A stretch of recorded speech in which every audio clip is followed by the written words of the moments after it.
You guys know me, Mr. Statman over here, always looking at the numbers. It's just what I do. I was digging deep earlier today, and I found one that's going to blow your mind. You've never heard this one before. Did you know if the Suns win tonight, it'll be their first time since January 27th winning 2 games in a row? Bet you didn't.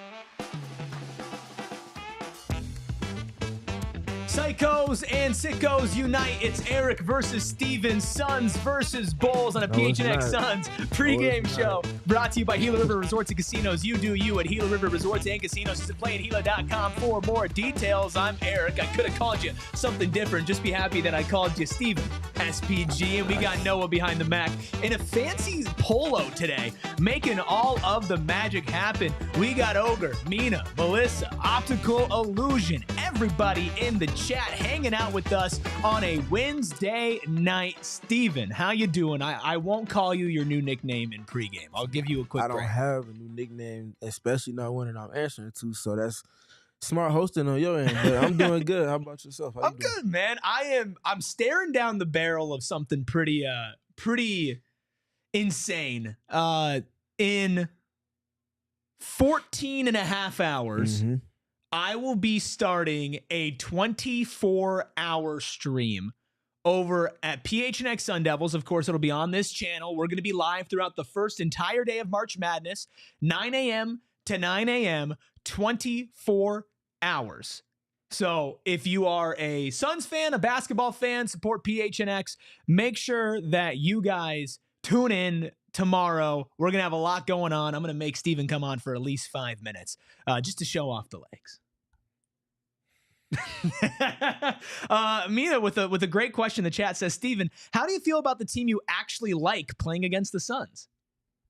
My answer to Mina is just a question mark because I don't know what she's talking about. Really? You're not a Chicago Bulls fan? About. What? You're not? What are we talking about? Because right this is breaking news here. We have proof that Steven is a Chicago Bulls fan. This is not AI generated, folks. That is young Steven Prejean Garner wearing an extremely dope, very cool, by the way, Chicago Bulls jacket when he was just a wee lad. What do you have to say to this? You know, when you grow up in a city or anywhere close to a urban city that has a team that was very good for quite some time, especially if your parents grew up at the peak of that team, you tend to have some type of memorabilia that you're wearing that's pertaining to that team. So you're a fan. I love the Suns. I'm a fan of the Suns. That is why I wear Suns gear. A good answer for you. I just love doing my job and covering basketball. Then let's talk about basketball. Suns definitely need a win tonight. Hard, this is their second to last game against a team this season that is currently under 500. They do have a game against the Sacramento Kings, who are currently 1 game above 500, but it's tonight and it's the Spurs, which is the second to last game of the season. Kings is the last game of the season. So a massive opportunity tonight to either embarrass themselves or to finally secure 2 wins in a row. Yeah, we'll see how bad they want it. And past the Bulls, past the 2 wins in a row thing, the urgency for the 10 seed needs to be there. The urgency with the end of the regular season being right there around the corner needs to be there. They're finding things that they can build off of. Can you put it together across multiple games, across multiple styles of opponents in a way that's going to help you get to where you want to be ultimately? As the goalpost is shifted from what your actual goals were to what they are now in the short term, which is just simply making the play-in tournament. Yeah, and that's might get a little bit harder. I'm keeping one eye on you, Steven, one eye on the Pacers Mavericks. End of the game, 14.7 seconds left. Pacers up 131 to 130. Nembhard just made a 29-foot three-point shot. Mavericks took a timeout. They have the ball. 14 seconds left, down 1. And they, of course, are right ahead the Suns in the standings. Actually, let's take a look at those push for the playoff standings, courtesy of our friends over at All Pro Shade Concepts. Of course, this coming in before the results tonight. But the Mavericks are a full game ahead of the Suns. They're in the 10th seed. So a loss to the Mavericks and a win for the Suns tonight would put them tied. And the Suns would secure the 10th seed because they have the tiebreaker. So massive, massive implications in Pacers Mavericks right now. The Kings 2 games ahead of that, 34 and 33 going into tonight. LA in the 7th seed, LA in the 8th seed, Minnesota in the 7th seed, but those are a good chunk of games away. Portland is 2 games behind you, so you still have a decent amount of separation, but not to beat a dead horse, Steven. It's all about how you take care of your own business, especially against a team like the Chicago Bulls. You can't, honestly, you got to assess things for where they are, not where they should be. The Suns are in the same realm of teams in the NBA spectrum this season that the Bulls are. Their record says it. Their spot in the standings in their respective conference says it. So handle your business. And for me personally, looking at this game is the process part. Can you take the things that we've seen them be successful with the last 3 games, or 2.5 games rather, put that back into this game and continue to build? Because there's a juggernaut waiting for you on Friday. Yeah. And you can't go into that game tripping over your own feet, still trying to figure certain things out. Now we're at a point where they're starting to figure out things with the lineups, but is playing the players that we've been saying that if he did, they would get certain types of results that were in a positive fashion. We've seen that for a handful of games now. It's time to start putting things together. I asked our Die Hard Discord, if you're not a part of our Die Hard Discord, make sure you join. It's super fun. Great place to talk Suns basketball. Plus, we're going to play some sound from Shoot-Around earlier today. We posted Oso Iguodaro's full media availability from Shoot-Around, where he talked about staying ready, his time as Marquette, everything in between, only for diehards, and our diehards, well, they ate it up like it was lunch. Become one today. Go phnx.com/join. But I asked, do we win tonight? And Rick said, if we play like we did on Monday, absolutely. And that is powered through what we talked about on the last show, Steven, defense. Yep, exactly. Play to the principles that you showed to be successful for your team. And naturally, with the injury report, which we'll get to, that means they'll be leaning even more into that than we saw even in Monday's game, which I think is positive for the team. But just finding those pockets, not necessarily being a dominant team. You're not going to be the Cavaliers, not going to be the Celtics. You just have to be a timely stop team. Get stops in pockets, get those kills that we always talk about, 3 stops in a row, play off of your defense. And when the Suns do that, their record is a lot more inclined to the winning side of things than it is to the space that they've been operating in generally this season. Yeah, we talk about playing defense, a big part of defense, and you mention anybody who breaks down basketball is switching and having a lot of different options and switching lineups defensively. Kevin Durant was asked about that at his shoot-around availability earlier today. Yeah, I feel like that's the most effective way for us to guard, is to be able to switch and guard one-on-one and force guys to play in a one-on-one situation against us. That's not always comfortable for a lot of players in the league. So as much as we can try to get to that brand of defense is always good for us. But be versatile as well, have different attacks on the defensive side of the ball to make good defensive teams. And so you're seeing something that we may can add going forward with those 3. This is very much a case of better late than never. But never late would be so much better. Nonetheless, you found it. You found your change of pace big that's been on your roster since you drafted him in June. And now you're starting to lean into him for the values that he brings your team. Change of pace, change of style, change of activity compared to Nick Richards is Oso Iguodaro. I think his impact will be felt very much in this game against the Bulls tonight. Yeah, speaking of the Bulls tonight, the starting 5. Tony beat me to it, so Tony's trying to take my job. But it's Colin Gillespie, Devin Booker, Ryan Dunn, Kevin Durant, Nick Richards still getting that starting nod. Surprising to not see Oso in the starting lineup? Not even a little bit. Oso is right where he needs to be to have the impact on the game that he needs to. In contrast to the style of play that Nick Richards plays, he sets a different tone. And then Oso comes in and he's able to do what he can based off of that. So everything is pretty much as I expected it to be. Okay, well, as you expect it to be means you got some keys for tonight's game. I do have some keys for tonight's game. First of which we're going to be starting with is looking at the three-point line. The Bulls have been the team that's looked to dictate with the three-point shot on volume, on efficiency, and on number of makes over the course of a game. And the pace of play that they play to, which has been top 3, top 4 at worst pretty much all season long, plays directly to that as well. They're going to put up the shots, whether they shoot 25% or they shoot 45%. they're going to get those shots up, and that puts pressure on an opponent to not just make to the same level that they are, but also taking away the three-point line, which means you have to be sharp with your defense. The Suns getting into more switching plays directly to that. That should be something that they're able to mitigate in some capacity over the course of this game. Number 2, continue having fun defensively. That aligns directly with what I just got done speaking to in the first key. Mm-hmm. The switching, the activity more than the switching, and the ability to sustain across multiple possessions. Have to get that job done if you plan on winning this game. And then the last one is setting a better tone. Even though they did play well against the Toronto Raptors on Monday, they still had a bad tone that they set to that game. They were down to a deficit going into the second quarter. Can you mitigate the slow starts and showing up late to the party, be on time, and then from there just kind of build out your process instead of having to work from behind?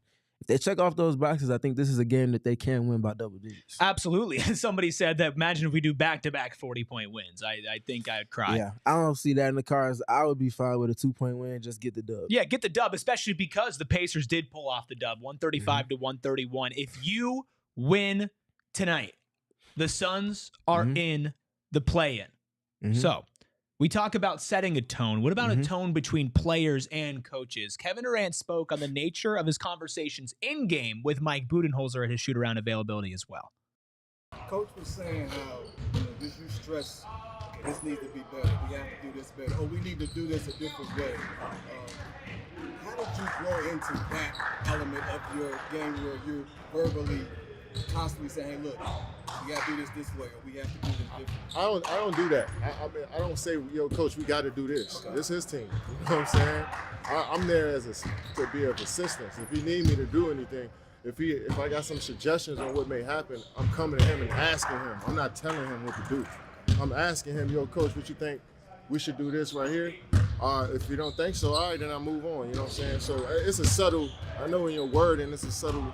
There's a word that may be off a little bit when you're asking me that question, but I've never been that telling somebody what to do. But yeah, I've been in the league for a long time, and if I see something, coaches give me the leeway to just come to him if I see something out there that may be different. I think everyone on the team has that, type of confidence to go to coach with that stuff. But I'm not telling him what he needs to do. You know what I'm saying? I'm listening and giving suggestions, and if it helps, it helps. If he doesn't take it, then move on to the next thing. There's a reason why they're saying that player-led teams are the teams that are often the most successful, because coaches can have all of these different schemes and things that they feel like, based off of numbers and what they're seeing, works best. But if the people that are having to be out there to execute to whatever that game plan is aren't necessarily thinking that's the best route to success, you have to listen to the pieces that are actually in that fire, because those are the people that are actually planning it, and they have to go out and execute it. They have a different feel than a coach might. That's why when they're on the same page, you're able to see teams like Boston that have multiple leaders and things like that, not just on the sideline, but also on the court.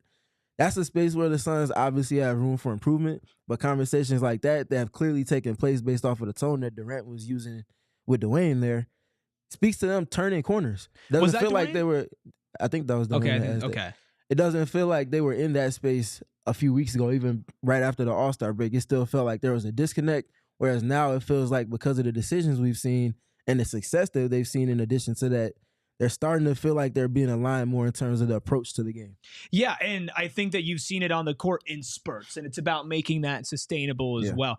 And plus, this is a game of emotions, and this is a team that has thoroughly not exceeded expectations, and that's going to bring some fire, right? It's about containing it, controlling it, and using it, not just letting it rain everywhere, right? So we'll see what that dynamic continues to look like between Mike Budenholzer and Kevin Durant. There have been reports about the relationship souring. We have heard things like Kevin Durant turning to coach and saying, you need someone who can guard, in the middle of games. And so, I mean, as long as the dynamic is open and you're talking about it, then that's good. But you'll never really know the true dynamic between a player and a coach, because they can say whatever they want out there. And it might be guys that go at each other during a game. Chris Paul goes at guys during games all the time, but they're completely fine and solid about it, right? You don't know what happens behind the scenes. So that is that. We have one clip from Oso Ighodaro from shoot-around availability tonight, talking about his time at Marquette. He mentioned these things called EGBs. This is what that is. We used to call dunks at Marquette an EGB, an energy-generating behavior. So when you dunk or you get an assist or something good, it gives energy to your teammates, and energy matters. And I feel like it adds up throughout the game. And I don't know how many points it's worth on the court, but it adds up. Do you have to like channel like a pro wrestler or something when you're trying to bring the energy? Like what's the mindset? No, I'm just trying to go out there and play hard, and then if I get one of those type of plays, try to build on it to use it to add to my teammates and help them. I mean, we got guys that play a lot of minutes out there, so anytime that I can do something to give them a little jolt of energy to make it to the next media or whatever the case may be, I try to do that. It's always a pleasure listening to Oso speak. Again, his full shoot-around availability is available for our diehards in its entirety on our YouTube page. If you do not know where that is, it is on our website under the diehards page, and it is in our diehard Discord. If you are in either of those, which if you're a diehard, you absolutely have to be. And if you're not a diehard, become a diehard today. EGBs, Steven, sounds like something that you would say. Energy-generating behaviors, dunks, blocks, big moments, and that's exactly what we've seen ripple effect right through this roster when Oso's been playing. Well, shout out to the one and only Shaka Smart and that culture that he has established in yet another college program and saw success from that as well. Also, as a byproduct of that, I don't know if I can attribute Shaka directly for that, but that's definitely something that would come from the culture that he establishes and also has those qualities. You can't be a blue-collar boy. You can't be an effort player that brings something outside of just putting the ball in the basket without having those EGBs as qualities and pillars to your individual game-by-game process. That's a big difference why Oso gets the results that he gets, and the team also gets the results that they get when he's on the court for them, especially on the defensive end. Yeah, and speaking of Oso, we're going to see a lot of Oso tonight because let's take a look at the injury report. There is a center that is out. It's not Nick Richards, but it is Mason Plumlee out with a left quad strain. Grayson Allen out with a left foot strain. Bradley Beal still out with a left hamstring strain. Jalen Bridges remains out as well. Josh Giddey over on the Bulls side is available. Lonzo Ball's out, and Ayo Dosunmu is out. Giddey's been hooping. Giddey's been hooping, Steven. You want to break down from a Bulls perspective, even though, I know it's hard to put the fan bias aside, how he's been playing. Well, Josh Giddey has been proven why the Bulls were right in trading for him in the offseason with his post-All-Star break efforts. And I think the big thing for him, the passing always takes the majority of the attention that people look for, but how is he getting to his passes? Is he getting to it in pick and roll? Is he playing out of the post? Is he making those transition hit-ahead passes? I feel like it's a healthy blend of all of those things, but the other big thing with him, especially after the break, his ability to just go and get a paint touch.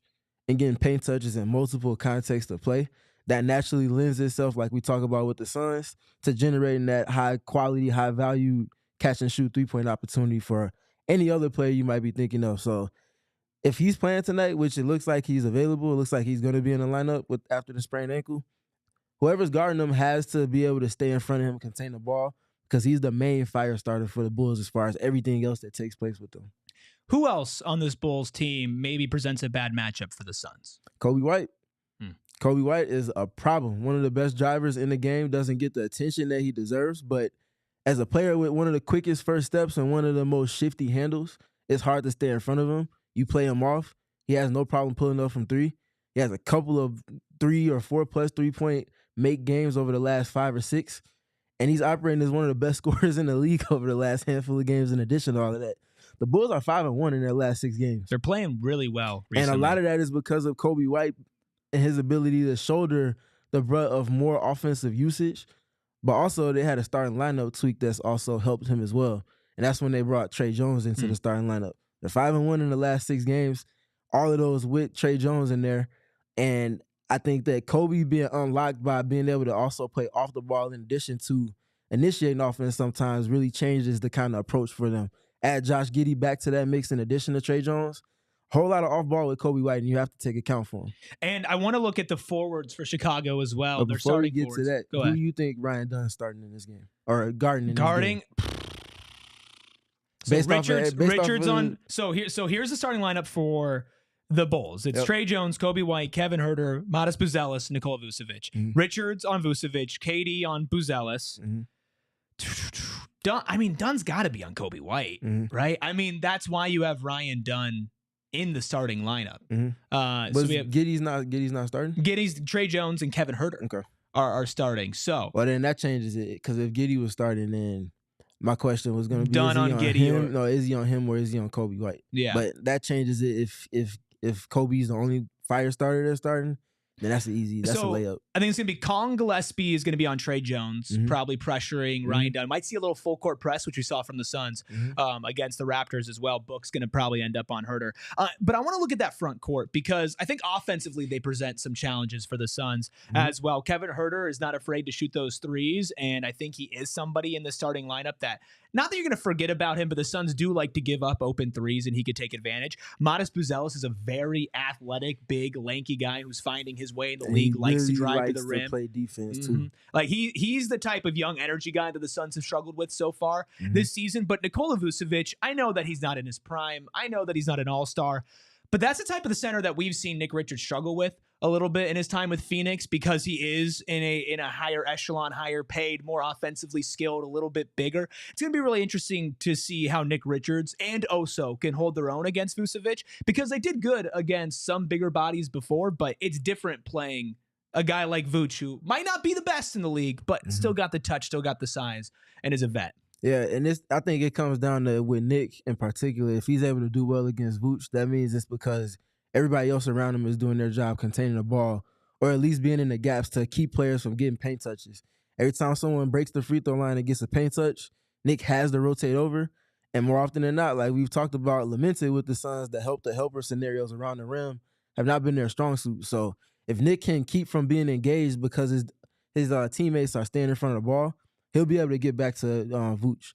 And even though Vooch has been a very good three-point shooter, especially this season, he still doesn't take the amount of attempts that you might think for someone that has the ability to knock down as many threes as he can. So I think if he can stay from being engaged, that'll help. But I think Oso is going to play more minutes than Nick again tonight. Yeah, I mean, that's the Mike Budenholzer special, is start somebody and play them bench minutes, and then bring somebody off the bench and play them starter minutes. Tyus Jones, of course, continues to deserve love. He's been just on fire from deep, still coming off the bench, keeping him in that proper role. Royce O'Neal had a good game last game as well. So Suns are going to need to hit threes, keep up with that pace of the Bulls. But again, this is a team that, yes, the Suns and the Bulls so far in the league are in different categories, but the Suns can hit a level that the Bulls can't. And we saw that against the Raptors, and they need to hit that again tonight against Chicago. Over 220 of you in here right now on a Wednesday night getting ready for Suns Bulls. Do us a favor, please. Hit that like button, hit that subscribe button. Remember, we are going to be back for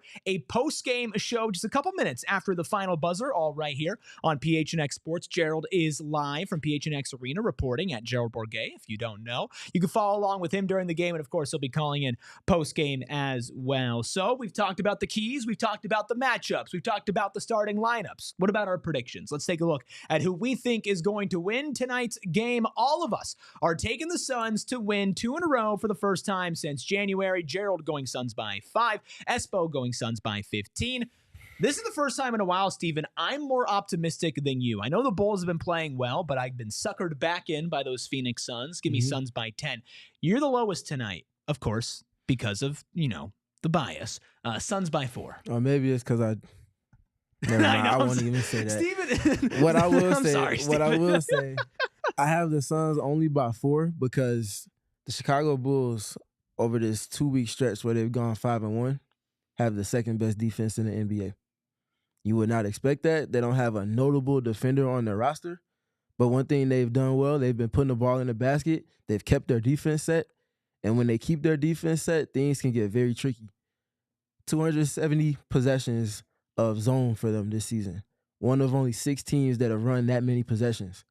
They run it in different ways. A 1-2-2 I've seen in recent games. A 2-3 I've seen in recent games. Zone that flips into man principles when the ball gets to certain pockets of the court. We've seen an Achilles heel for the Suns be going up against zone defenses, especially when one of Durant or Booker is not on the court. I'm sure we're going to see that, and Billy Donovan will run that for stretches of games, not just for one possession after timeout. He'll go to it for 2.5, 3, 4, 5 minutes. See if they have a zone package. With KD tonight, that's always a looming question. With KD specifically tonight, Obviously coming off of a very quiet game, minutes-wise, production-wise. I hated what the conversation was about that after the game. I was actually very happy that a guy like Kevin Durant, who's had to be a god and play 40 minutes a night, got some rest and got just a chance to watch the young guys go and take this team to a win. But I'm wondering how he's going to come out tonight, if he's going to be a little bit more well-rested, if we see that dominant KD that we've seen so often this season. Yeah, one thing I'll never do is worry about Kevin Durant. Never. I don't care if he scored less than 20 points in 3 or 4 games. I don't care if he's coming off of an offer from deep, if he shot 4 for 12 from 2. I don't care. I'm not ever going to worry about KD because all it takes is one game and he drops 40 and he's the best player on the court. Even if he's not in a space where he's been the best player on the court per se for the Suns, he's still going to be respected as such from opponents, and that always has a chief level of value that few players can kind of replicate in terms of their gravity. I agree. And I'm wondering also with Devin Booker as well. He just walked his way into 27-6. Also got a little bit of a rest last night as well. Did not have to play upwards of 40 minutes like he has. Those two guys should be well rested. Those were coming in on a back-to-back, have a little bit of time off. So let's see what they could do tonight. But what about our friends over at Bet365? What do they have the line at? They have Suns -6 on the spread, -220 on the money line. The Bulls, of course, are underdogs on the road, +180 on the money line, +6 on the spread. But like you mentioned, Steven, Bulls have been winning a lot lately, so don't let that spread confuse you or distract you from the fact that the Bulls can certainly win this game. But can we win our pregame picks? It's time for those, presented by Bet365. Download the Bet365 app. Use code PHNX365 when you sign up and find out why, whatever the moment, it's never ordinary at Bet365. You must be 21 plus and physically located in AZ. If you or someone you know has a gambling problem and wants help, call 1-800-NEXT-STEP, text NEXT-STEP to 53342, or visit problemgambling.az.gov. Let's take a look at Espo's bet tonight. That is my bet. Well, no, that's Espo's bet. Yo. And there's a couple errors here. So Espo is taking my identity and also taking Devin Booker over 255 points tonight. Over 5 3-pointers made and over 5 rebounds. I'm assuming it's 25 plus points, 5 plus rebounds. And what was the last one there? Pull that back up again for me, Noah, not to make you put the graphic back up that you don't want up. And 5 plus rebounds, a +800. Now let's take a look at my picks, my real picks, the winning picks for tonight. It's all rookies and the bench. Ryan Dunn over 1.5 stocks. Oso Iguodala over 1.5 stocks. And Tyus Jones over 1.5 3-pointers made. Boosted. Thanks to our friends over at Bet365 who boost 3+ leg same game parlays on so many NBA games, a +748. You going calm tonight, Steven? Yes, I am. That's what I've been doing lately. Okay, all right. 4 legs +4. That has to be your lowest one all season. It might be. Start with Devin Booker over 26.5 points in this one. Ryan Dunn over 5.5 rebounds and assists combined. Kobe White, just got done speaking to him. I think it's 7 or 8 straight games of 20+ points for him. A lot closer to 30, honestly, but he's at that. I think he's going to get that tonight. And then the last one, I have both teams getting to over 100 points, but the Suns winning. There we go. Well, let us know who you think is going to hit their bet. I'd show the standings, but I feel like it would just be bragging at this point. So I'm just such a humble guy. You do what you do. You got the lead. Do what you do. No, it's okay. We don't need to. No, Noah, stop. Oh, please stop. Please don't pull up the standings. Oh, think of the children. Think of the people. Oh, no. Who's that guy in the lead? That guy who doesn't have a hat on at a +349 in second place at a -225. I will say you have the coolest cartoon head. And I'll be honest with you, I might swap our numbers just to have as cool of a cartoon head as you. You're -225 OA Espo -3. Make sure you put for now after you say my total. 98-47. Buddy, I wish I really could, and I've been rooting for you, but it's been a 4 now I don't need you to root for for a me. while I now. appreciate it. I don't need you to root for me. You might need me to root for be you. all right. All right. We appreciate Bees, Ashley, Wow Factor, Kara, everybody in the chat. Any final thoughts, final things for Suns fans to keep their eyes on as they try to string together 2+ wins for the first time in too long? Yeah. Watch for the Suns offense against the Bulls in their zone defense. I mentioned that earlier. Also, Trey Jones, very good basketball player. Kind of got lost in the weeds with the San Antonio Spurs. Gets to freedom being traded to the Bulls. gets opportunity, and he's running away with it. He's a player that whoever it is that's guarding him from the Suns has to do their job because he's a fire starter in a secondary fashion for them in a way that Ryan Dunn has kind of been for them at times as well. So on the Suns side of things. So keep an eye on Trey Jones in addition to Kobe White and Josh Giddey. I'm keeping an eye on Modest Buzelis. Just the type of guy that I feel like is going to give Suns guys fits with effort and defense. But he got to deal with KD, though. Yeah, he's got to deal with KD, who's been a really, really great defender as well. Oh, Melissa's so nice, saying that she'll lend you $1. So what, you'd be like negative 231? Okay. Hey, any help matters. I appreciate it. So we can start this GoFundMe, get this thing rolling for sure. Appreciate you, Melissa. Well, guess what? You guys can also drop super chats in our post-game show if you want your comment read live. Of course, you can subscribe to PHNX Sports. Turn that notifications bell on as well. We do have a super chat before we get out of here from Joshua. $5 says, thanks for the Waymo suggestion on St. Patty's Day, but we don't have those out here yet. Hashtag Suns fan in Iowa. For sure. Let's get another good dub. Suns by 9. Joshua, I appreciate you appreciating my suggestion, even though you couldn't take it, as long as you got home safe. That's all that matters. And if you are in the Valley, make sure you take a Waymo, make sure that you drink responsibly, and make sure you watch the Suns win tonight and come celebrate with us all right here on PHNX Sports. We'll see you guys in a couple of hours. We all silly like the mayor.